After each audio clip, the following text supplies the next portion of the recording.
নবী সাল্লাল্লাহু আলাইহি ওয়াসাল্লাম বলেন, জাহিলিয়াতের 4টা বিষয় আমার উম্মতের মধ্যে রয়ে গেছে, এটা আমার উম্মত ছাড়তে পারেনি। আরবাউন ফি উম্মতি মিন আমরিল জাহিলিয়া লা ইয়াতরুকুনাহুন্না। আমার উম্মতের মধ্যে 4টা জাহিলিয়াত রয়ে গেছে, এটা আমার উম্মত ছাড়তে পারেনি। 4টা জাহিলিয়াত কি? আল ফাখরু ফিল আহসাব, একটা হলো বংশ নিয়ে, বংশমর্যাদা নিয়ে ফখর করা।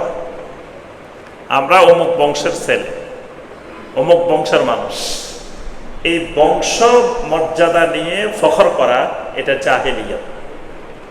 ওয়াত্তানু ফিল আনসাব, কারো বংশধরে গালিগালাজ করা, এই বংশের মানুষ এগুলো খুব খারাপ, এগুলো চোর সব, এই এলাকার মানুষ এগুলো খুব খারাপ, এরকম এলাকা ধরে, বংশ ধরে মানুষকে খারাপ বলা, এটা জাহিলিয়াত।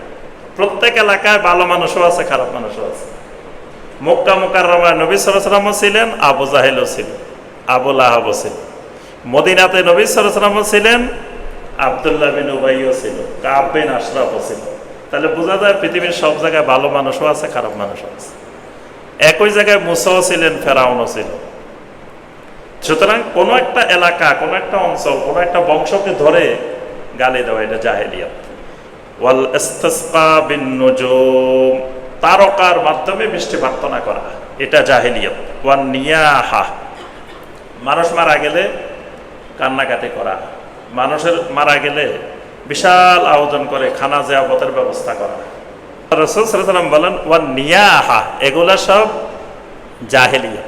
তাহলে বোঝা গেল ওই সমাজে এক শ্রেণীর মানুষ ছিল যারা কি তারকার পূজা করতো, তারকার ইবাদত করতো। আরেক শ্রেণীর মানুষ ছিল, এরা একেবারে খালেস আহলুত তাওহীদ, তাওহীদে বিশ্বাসী, এরকম মানুষও ওই সমাজে ছিল।